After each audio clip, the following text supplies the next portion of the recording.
Bonjour à tous, bienvenue sur la chaîne YouTube. Aujourd'hui on se retrouve pour une nouvelle vidéo sur notre série de vidéos pour faire un site de A à Z où on aborde en même temps la programmation, en même temps le côté plus artistique, plus design et où on va développer un site internet. On se retrouve tout de suite sur Visual Studio Code et aujourd'hui donc on va faire le HTML et peut-être démarrer le CSS, je sais pas trop comment on va s'y prendre, je vais aborder et diviser le contenu en plusieurs étapes. Je vous avais fait installer Visual Studio Code au tout premier tuto, enfin précédemment. On va utiliser ce logiciel pour développer, je ne vais pas installer de thème, ni de style, ni rien, j'utilise Visual Studio Code, voilà, comme ça. Ce qui est intéressant, c'est que ce logiciel est vachement poussé, il y a beaucoup même de bases, beaucoup de modules qui permettent de faciliter le développement, etc. Et en plus, vous pouvez en rajouter. Alors, si vous avez des questions pour les extensions, j'ai plusieurs extensions installées. Bon, là, du coup, c'est pas intéressant, mais pour le HTML, CSS, je crois que d'ailleurs, de toute façon, il n'y en a pas besoin. Juste pour le PHP, on en aura besoin plus tard, mais ça, on abordera ça plus tard.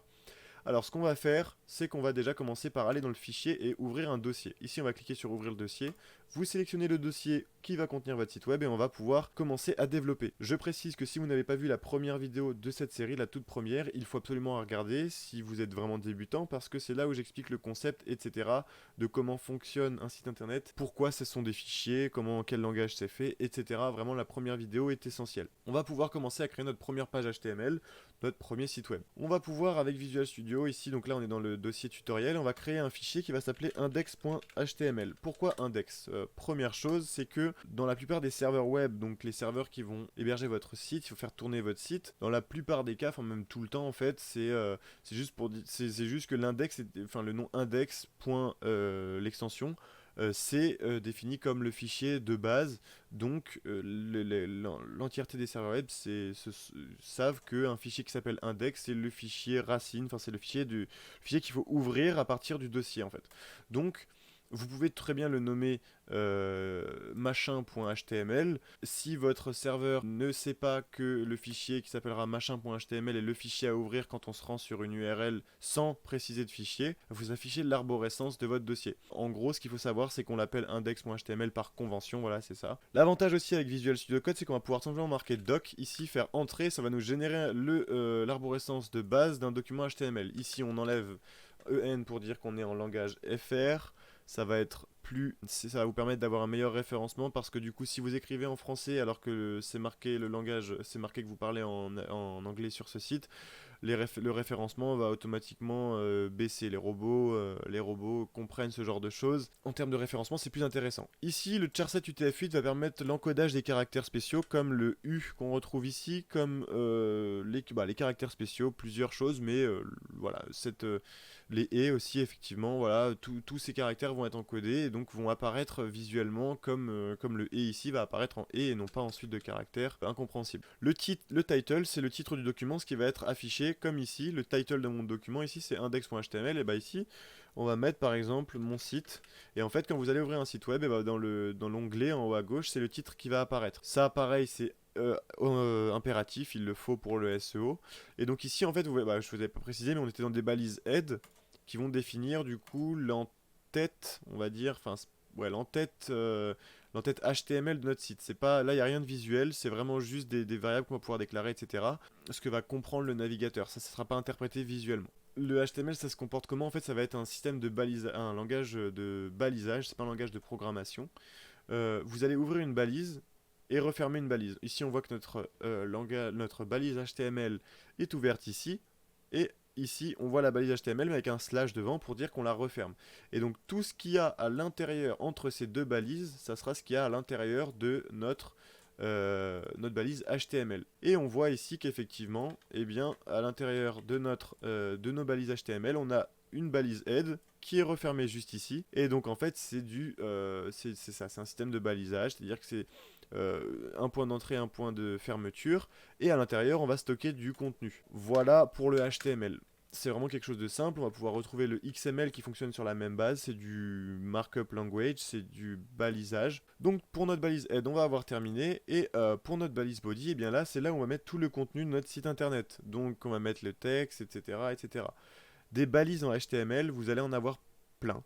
On a les balises titres, comme sur LibreOffice, lorsque vous mettez un titre de niveau 1, titre de niveau 2, etc. On va avoir les balises H1, titre de niveau 1, H2, titre de niveau 2, etc.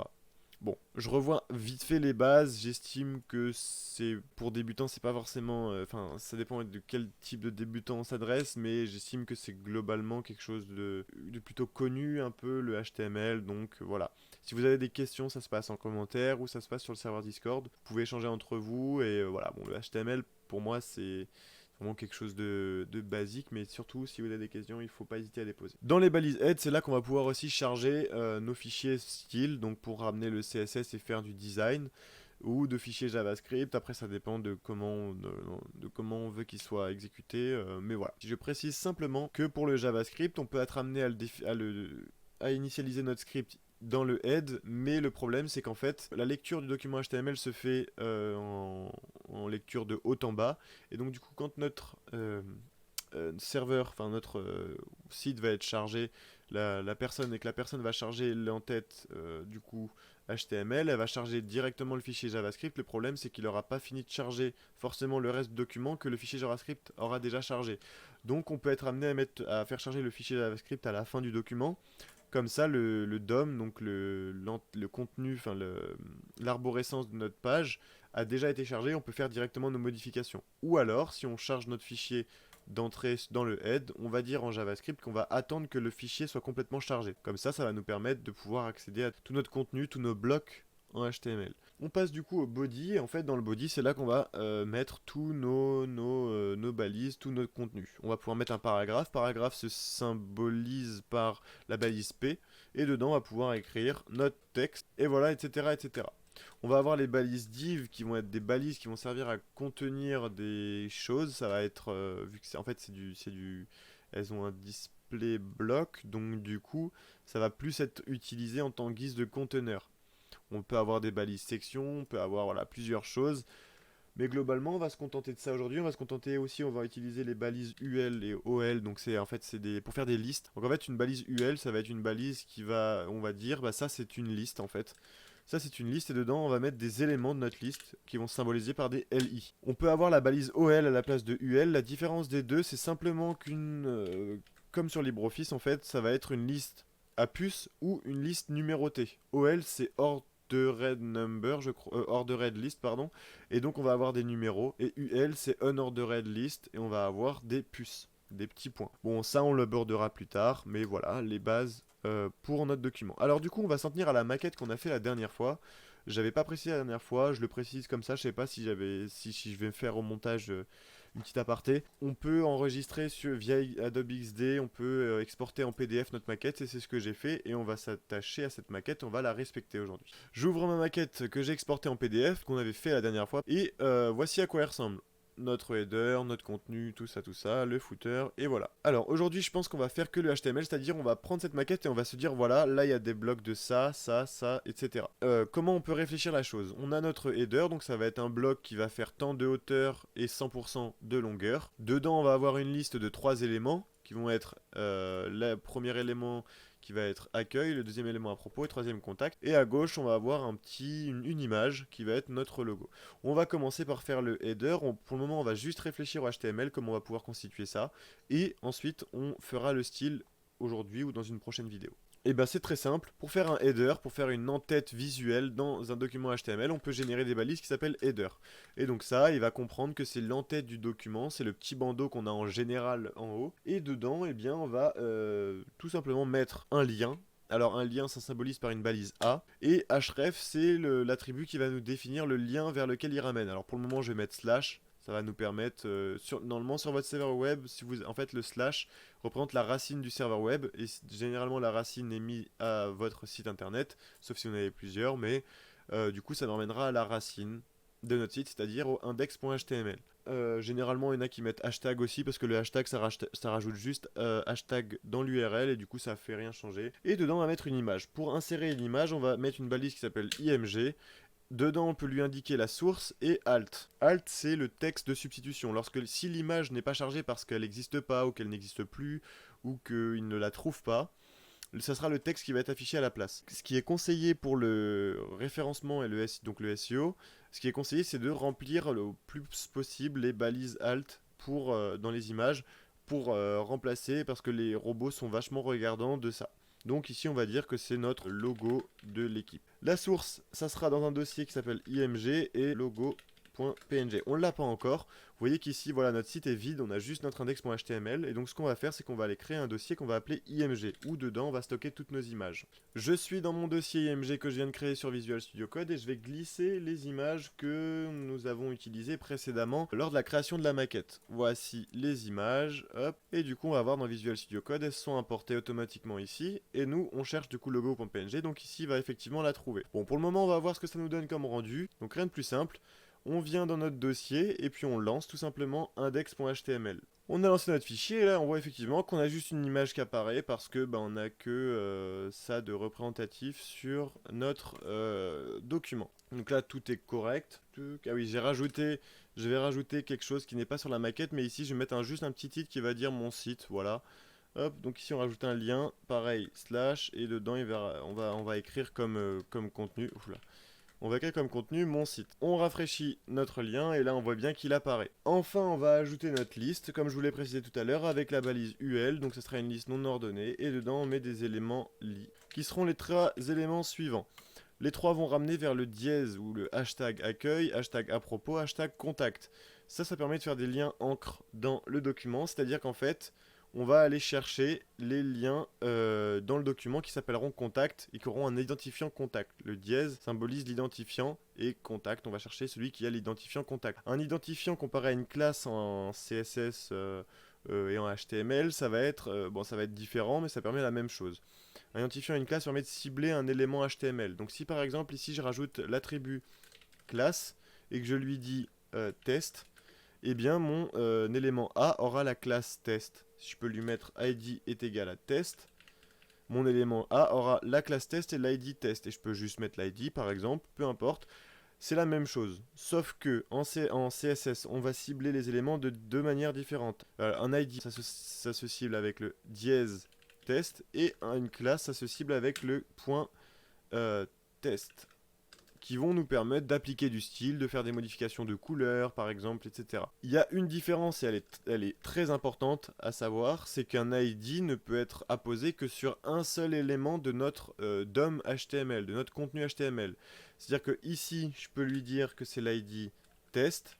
Si je veux mettre que l'élément d'en dessous, ça a l'ID test aussi, ça n'existe pas, c'est pas possible. Un seul élément peut avoir l'ID test. Si vous le faites, la crédibilité du site va baisser, le référencement aussi. Si vous le faites également, eh bien en fait le truc c'est que pour cibler, vous pourrez quand même cibler votre accueil, mais il ciblera que le premier, je crois. Le CSS, je parle en termes de CSS. Notre header, on voit bien que c'est notre bloc, on peut dire que c'est notre container rouge qui va avoir à l'intérieur un lien qui est l'image juste ici, qui aura un autre lien qu'on ne voit pas ici mais que j'ai rajouté du coup qui sera marqué ici mon site, et qui aura une liste avec 3 éléments. Donc effectivement, en termes de HTML, en termes de balisage, ça correspond. Il y a différentes manières de procéder. On peut tout simplement, une fois avoir fait ça, passer en CSS et faire directement le style du document. Comme ça, on a le header qui est terminé, etc. Ce que je préfère faire pour la vidéo, ce qui n'est pas forcément la meilleure manière de travailler, le meilleur moyen de travailler, parce qu'au final, quand on fait du CSS, on peut se rendre compte que précédemment, on aurait dû arranger le HTML d'une autre manière, mais généralement quand je travaille je le fais aussi comme ça. Je fais d'abord mon HTML, je réfléchis à la manière de disposer les éléments et ensuite je fais le CSS à la fin, ou alors je constitue par bloc, c'est à dire que je fais comme ça. Là je me dis que je vais m'attaquer au header, je fais le header, je fais le CSS du header. Ensuite, je fais le premier container, donc le premier, on va dire, élément, donc la page d'accueil. Je fais le CSS et ainsi de suite. Nous, pour le moment, ce qu'on va faire, c'est qu'on va plutôt réfléchir au HTML et on verra le CSS dans une autre vidéo. Je vois qu'on est déjà assez long en vidéo, donc on va plutôt se concentrer sur le HTML. Au niveau du header, on a terminé. On n'a plus rien à mettre dans notre bloc rouge, donc du coup on va passer au contenu. Dans cet exemple, je vais avoir créé une div, donc c'est-à-dire que ça va être une div container qui va contenir tout notre corps de page web, c'est-à-dire d'ici, donc à peu près d'ici, voilà, après le header, jusqu'à avant le footer, en fait. Donc c'est toute notre page. Et cette div, je vais lui associer une classe. J'aurais pu lui associer un ID parce que je vais l'appeler qu'une fois, mais je vais lui associer une classe qui va s'appeler page-main. Ça va nous permettre en CSS de le cibler. Et dedans, en fait, on va mettre tous nos différents contenus. Alors, comment j'ai fait? Eh bien, tout simplement, je vais mettre une div aussi à l'intérieur qui va être un autre container qui aura pour classe bienvenue. Sur Visual Studio Code, c'est plus simple. Vous pouvez mettre div.bienvenue. Il va vous générer une div avec la classe bienvenue directement parce que je vous rappelle que le point cible une classe. Et là, je vais lui attribuer un identifiant qui sera l'identifiant accueil. Alors, ça permet quoi? Ça permet du coup de cibler uniquement cet élément-là parce qu'il n'y aura que lui qui aura l'identifiant accueil. Ça permet également d'avoir notre accueil de poser avec l'identifiant et donc quand on va cliquer sur accueil, ça va automatiquement nous rediriger vers cet endroit là dans la page. On peut pas le voir pour le moment parce que les pages n'ont pas de taille, etc., mais on le verra plus tard. Si j'avais voulu faire avec Visual Studio Code plus simple, j'aurais pu faire div.bienvenue pour lui dire qu'il a la classe bienvenue et dièse accueil, et ça l'aurait créé également. Dedans, en fait, donc ça va être, on va se dire qu'en fait, tout simplement, cette div là qu'on vient de créer, ça va être notre bloc qui va contenir la photo, le titre et le paragraphe. On va lui dire que, eh bien, il a une image qui a pour lien img slash, donc c'est bienvenue.jpg. En texte alternatif, on lui dit rien, je vais les enlever, mais je vous conseille vraiment de les mettre pour le SEO. On va lui dire du coup, voilà, que de coup, cette div va contenir une image, mais cette div contient aussi un titre à côté, enfin à droite du coup, mais ça on le spécifie pas encore. En fait, le positionnement, ça sera en CSS. On lui dit juste qu'il va aussi y avoir un titre et un paragraphe. Cependant, on ne doit pas les mettre directement comme ça, directement le paragraphe après, parce qu'en fait, il faut penser au CSS, et en CSS, on va diviser la chose en deux. Ici, on voit bien que le bloc se divise en deux. À gauche, l'image, à droite, notre texte. Donc du coup, on va créer une div, un container, et dedans, on va lui mettre un texte, et qui va être bienvenu, et en paragraphe avec du contenu de substitution comme on a vu précédemment lors de la conception de la maquette. Visual Studio Code, pour indenter votre code, pour le rendre plus lisible, je vous conseille le raccourci Shift Alt F qui donc indente votre code. Donc là, effectivement, notre document est bien balisé. On a notre div à gauche, on a notre div de contenu bienvenue où on va avoir notre image et à droite une autre div qui va contenir, elle, le titre et la description. On est bien, on peut les laisser refermer. Donc là, on se dit qu'on a terminé pour cette partie-là. Donc on referme la div de texte, on referme la div centrée, et on va partir à une autre section qui va être la section du coup à propos. Sauf que nous, entre deux, on va s'installer un petit séparateur qui sera dans aucune section. Donc on va créer une div avec la classe separator, et on va la laisser comme ça, on va la laisser vide, et en CSS plus tard, on lui dira qu'elle a une bordure de 3 pixels, rouge, etc. Et puis ensuite, on repasse à notre prochaine section qui est la section à propos. On pourrait copier le texte, ça va pas être le même disposition, mais en gros, on va refaire tout simplement un bloc de contenu. Je vais le copier-coller de ce qui est déjà prêt et on va l'étudier tout de suite. Alors ici, de la même manière, on va avoir donc notre div de contenu qui va contenir en fait tout ça, qui va contenir donc effectivement un titre qui va être à propos qu'on obtient ici. Ok, donc juste après le séparateur, effectivement. Donc on a bien le à propos, et ensuite on va lui dire qu'il y a une div qui a une image en fond. Alors le truc c'est que ça on va le faire en CSS. Donc là ça nous permet de voir en fait les différentes manières d'ajouter des images, du contenu, etc. Là vous voyez que l'image elle apparaît nulle part, notre balise IMG elle apparaît nulle part. Parce qu'en fait je vais la mettre en CSS directement plus tard. On va dire que notre div class picture propos, celle-ci, elle va avoir comme fond, plutôt que lui mettre une couleur ou lui mettre, c'est pas, peu importe, on va lui mettre une image. On le verra plus tard. Donc là on part du principe que notre image est apposée, il va nous manquer le dégradé de fond, la description et le paragraphe. Ici, on s'attaque du coup à notre info picture propos, donc c'est une autre div qu'on a créée juste en dessous et qui, elle, va être l'image de dégradé noir vers noir d'opacité 0. Pareil, on le fera en CSS, donc en fait, on a juste à définir des divs et pour le moment, on touche plus à rien. Donc c'est-à-dire qu'à l'intérieur de notre div picture propos, on a la div info picture propos qui, à l'intérieur, contient une div qui va s'appeler picture propos texte. Et donc, ce div va contenir tout le texte qu'on a ici, c'est-à-dire en même temps le titre et en même temps le paragraphe. Donc on s'imagine qu'il fait la dimension qu'on voit ici en fait. Dans cette div qui va contenir tout le texte, on lui dit qu'on a notre titre de niveau 3, H3, notre team qu'on voit ici, et qu'on a notre paragraphe juste en dessous. Donc pour ça c'est bon, on a fini, on n'a plus de contenu à mettre en place, on referme toutes les balises et on peut passer à la prochaine section qu'on va séparer d'un séparateur de la même manière que précédemment. On voit ici que notre div qui s'ouvre ici, quand on l'a indenté correctement, on voit qu'elle se referme ici. Donc là on sait qu'on va pouvoir mettre le séparateur juste après. Il faut vraiment comprendre ce concept d'ouverture de bloc et de fermeture de bloc. Pareil, je vous ai pas précisé, je suis désolé, mais par exemple si ici je veux ouvrir un lien avec voilà, le lien de mon site. C'est un exemple, c'est juste pour vous montrer comment on fait. En fait on peut pas ouvrir une balise, la refermer après avoir refermé une autre balise. C'est-à-dire qu'il faut vraiment que ça soit, je sais pas comment ça s'appelle, ouais, que ça soit indenté de manière cohérente. C'est-à-dire que si j'ai ouvert ma balise A dans ma balise div, je la referme dans ma balise div. Je peux pas la fermer après avoir refermé la balise div. C'est pas possible en fait. C'est pas comme ça que ça marche. Si vous faites ça, votre site il se fait blacklist en fait. C'est les principes de base, c'est du HTML et ça fonctionne comme ça. Sinon, bah, en fait, le logiciel ne comprend pas. Enfin, pas le logiciel, mais le HTML ou le serveur web ne va pas comprendre en fait. Et va avoir du mal à générer la page ou ça va tout casser tout simplement. Donc bref, on remet notre séparateur ici. Et on peut redémarrer une autre section qui sera la section contact. Notre section contact qui est un peu volumineuse, qui va être du coup après notre deuxième séparateur. Et donc c'est parti.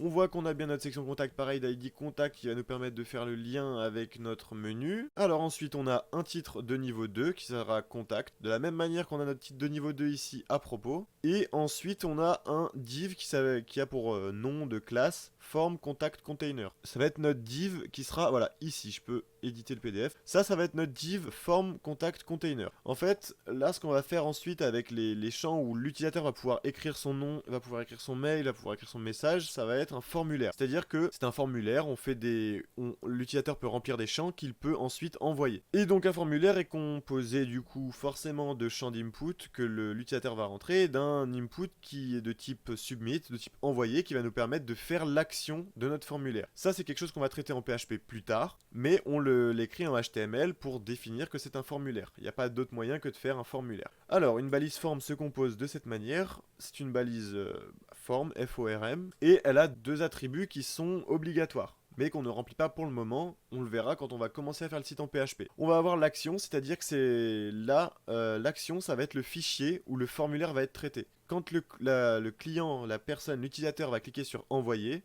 ça va le rediriger vers le document qui sera fourni dans le action pour traiter le formulaire. Et la méthode qui sera soit get, soit post. C'est deux méthodes de transfert de données via le HTTP. Le get, vous allez voir les paramètres dans l'URL. Donc c'est pas sécurisé, et le post ça va être pas affiché dans l'URL, ça sera dans le document, ça sera fourni avec le document. Et enfin on va lui donner la classe form contact pour lui associer du style plus tard. Donc notre form, ça sera, là ce que je vous ai montré c'est la div de classe form contact container, mais notre form on peut considérer qu'il sera pareil, mais c'est juste que le form n'est pas positionné en fait. Donc dedans on va définir, je vais le diviser en plusieurs choses, vous pouvez le faire d'une autre manière, sauf que moi je l'ai défini d'une manière qui va être tout simplement, on va le diviser premièrement en deux parties. Donc là on va se considérer qu'on est directement dans, qu'on va créer le form top, on va le diviser en deux en fait.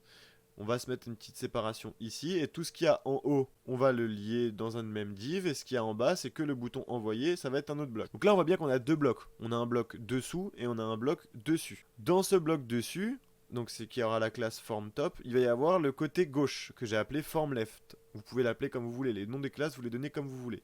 Donc là, on aura une séparation ici, en fait, qui va isoler le côté gauche et le côté droit. Ça, c'est une manière de faire en CSS qui m'est propre. On peut le faire d'autres manières. On peut ne pas définir de div, tout simplement, et positionner les choses de manière absolue, c'est-à-dire qu'on va lui dire qu'il sera à tel pixel par rapport aux autres, etc. Cependant, je préfère me faire de cette manière. C'est de cette manière que je fonctionne en CSS. Donc, form left, on a du coup une div qui va contenir tout ça. Une div qui va contenir tout ça, et pour le form right, du coup, on va avoir une div qui va contenir tout ça. Donc là, effectivement, on se représente bien les blocs, on se représente bien les divs ici. On le remarque, on peut comprendre la manière dont j'ai exposé le document. Donc effectivement, ici, voilà comment c'est composé. Donc voilà l'arborescence, comment elle fonctionne. Dans notre première div, ça sera celle du dessus, on va avoir le nom. Donc ici, si on regarde bien par rapport à la maquette, on a nom ici qui apparaît ici. On a le placeholder, vous voyez, Thibaut Dupont, ici, qui sera le texte qui sera affiché de base. Et quand on va cliquer, on va pouvoir entrer notre texte. Donc voilà, alors le label, c'est quoi? Un label ici, c'est quoi cette balise? C'est pas la première chose qu'on va mettre. On va d'abord commencer par mettre le champ input. Un input, c'est un élément HTML qui va permettre à l'utilisateur de rentrer du texte à l'intérieur. Input de type texte, pourquoi? Parce qu'on va rentrer du texte. On pourrait essayer de rentrer un password. Si on met un type password, on va avoir les caractères qui vont se transformer en pointillés, comme on voit dans les types password en règle générale. Le nom de l'input va être super important parce que c'est celui qui va nous permettre de faire plus tard, lorsqu'on va traiter le formulaire en PHP, nous permettre de cibler en fait le champ input est d'avoir la valeur. Et il va nous permettre aussi de créer le label. Ensuite, du coup, le placeholder, c'est tout simplement ce qui va être affiché dans le champ input pour faire comprendre à l'utilisateur à quoi sert ce champ jusqu'à ce qu'il clique dessus et qu'il rende sa valeur. Donc, une fois qu'on a mis notre input, eh ben, on va mettre un label qui va être donc le petit texte dessus, qui va être au-dessus, qui va définir, voilà, on lui dit que là ça va être le nom. Ensuite on lui définit un exemple dans le placeholder, vous voyez. Le label, bah, tout simplement pour dire que c'est le label qui lit le nom, eh bien on lui met, dans notre élément input, on lui a dit qu'il avait comme nom non. Alors dans notre label, on va lui dire ça va être un label pour l'élément non. Voilà, tout simplement. On fait la même chose pour l'email, sauf que cette fois on lui dit que ça sera un input de type email, donc il va s'attendre à respecter un pattern, parce qu'en fait c'est ça à ça que sert aussi le type email, enfin les types. Il va respecter un pattern qui contiendra un arrobase et qui aura un nom de domaine, enfin un TLD, un top level domaine qui sera par exemple .fr, .com, etc. On peut aussi attribuer des patterns, mais ça on le verra pas tout de suite, je pense qu'on le verra plus tard en HTML, qui vont permettre de dire dans ce champ-là, je ne veux que des chiffres par exemple. Et pareil, de la même manière que le nom, on met un label pour l'email qu'on va noter email pour correspondre à la maquette comme ici. On passe à notre côté droit, form right. Ici, on va avoir pareil un genre de input, sauf que c'est pas un input, ça s'appelle un text area. Ça permet de recevoir beaucoup plus de texte. Un input, c'est sur une ligne, et un text area, ça sera sur plusieurs lignes et plusieurs colonnes. On lui dit qu'il a, par exemple, bah voilà, tout simplement 30 caractères, enfin 30 colonnes qui vont être donc 30 caractères de long et qui va avoir 5 lignes. Pour le placeholder, on lui dit tout simplement, bah je vous contacte pour, c'est ce qu'on a noté ici. Pareil, on lui donne un nom qui est message et on va mettre un label pour message qui sera le titre message qu'on voit juste au-dessus. Alors du coup, c'est plutôt votre message, je l'ai pas représenté correctement, votre message, comme on voit ici. Donc la différence avec le text area, c'est qu'on va pouvoir faire des zones beaucoup plus hautes et beaucoup plus larges et il s'attend à recevoir plus de texte. Et on va pouvoir symboliser, cliquer sur entrée, retour, faire des retours à la ligne, etc. Le champ input ne s'attend pas à ça en fait. Voilà pour notre formulaire. Et puis on va bien sûr ne pas oublier le bouton du bas, envoyer. Et donc qui est dans notre div qu'on avait prévu précédemment, form bottom, qui contient donc un input, cette fois-ci de type submit, donc de type envoyer, ça va être un bouton. Comme nom, on va lui attribuer le nom envoyé. La value, ça va être quoi? Ça va être le texte qui va apparaître à l'intérieur de ce input, donc le texte envoyé ici. C'est tout pour le formulaire. On va passer à notre partie de commentaires. Alors pareil, on prend notre séparateur qu'on a mis partout. On vient à la fin de notre contact, juste ici, on glisse le séparateur. De la même manière que les catégories précédentes, on fait une div qui a comme classe commentaire et qui a comme ID commentaire. Cette fois-ci, il apparaît pas dans le header, mais on lui met quand même un ID pour le cibler en fait. On va mettre le h2 commentaire, donc en guise de titre, ce sera le commentaire, et dedans on va mettre une div qui va être un commentaire d'une personne. Bon, pour le moment, on va l'écrire en HTML, c'est pas un problème. Plus tard, on va le générer en PHP pour aller rechercher dans la base de données les commentaires. Bon, là, pour le moment, on n'y est pas. Donc, on va juste se les écrire en HTML pour se les représenter. En fait, ça sera quoi? Ça sera une div qui va contenir...